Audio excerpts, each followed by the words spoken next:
Жалпы Ат Башы районунда 170 чакырымдан ашык айыл аралык жолдор бар. Бишкек, Нарын, Торгар, Туна жолун эске албаганда бирине дагы асфальт төшөлгөн эмес. Алардын бири мына ушул биз турган Ат Башы өзгөрүш унаа жолу. Бул жолдун абалы учурда мышык ыйлаарлык. Ат Башы өзгөрүш айылына чейинки жолдун узундугу 45 чакырым, андан ары дагы 35 чакырымы Босоого чейин барат. Жалпы 75 чакырым аралыкты түзгөн жолдун жол деген эле аты болбосо аңдөңгө толуп, унаа жүргөнгө мүмкүн болбой калган. Айылдыктар тиричиликтин айынан ары бери каттоого баары бир муктаж. Бирок район борборуна бир барып келгенде эле унааларын оңдоп түзөөгө аргасыз болушат. Ушул айылда өсүп, ушул айылда иштеп, өмүр бою келдик. Азыр болса пенсиядамын. Бул жолдун көйгөйү аябай эле айыл үчүн мындан те өзгөрүш айылына чейин, ачак айында баштап өзгөрүш айылына чейин адам ыйлай турган жол. Буга чейинки көп эле министерстволорго кайрылдык, чоңдорго кайрылдык, эч бир аракет жок.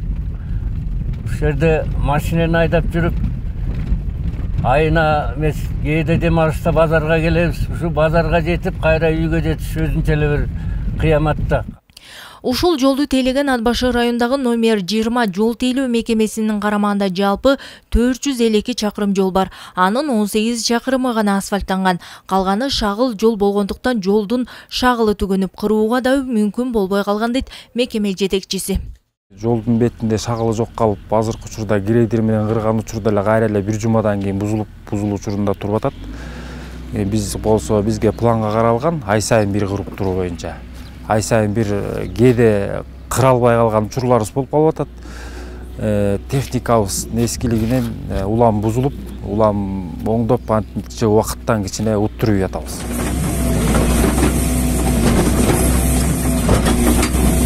Мына ушул Ат Башы өзгөрүш жолунун боюндагы большевик башкайыңды айыл тургундары быйыл жолдон жолдуу болушту.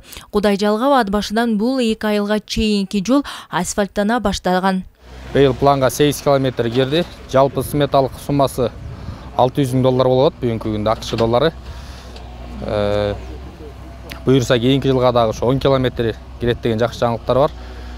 Бүгүнкү күндө ошо подрядчик ОСО Шера Транс фирмасы бүгүнкү күндө жолду салып атат. Буюрса июль-август айларында бүткөрөбүз деп турушат. Бул жылы жолдун мына ушул 8 чакырымы гана асфальттанганы болбосо, ары жагынын тагдыры азырынча белгисиз. Элеттиктер эңсеген жолдун жакшырышын күтүүдөн башка аргасы жок. Гүлера Туратбекова, Адлет Алмазбеков, Ат Башы району, Өлкөдеми.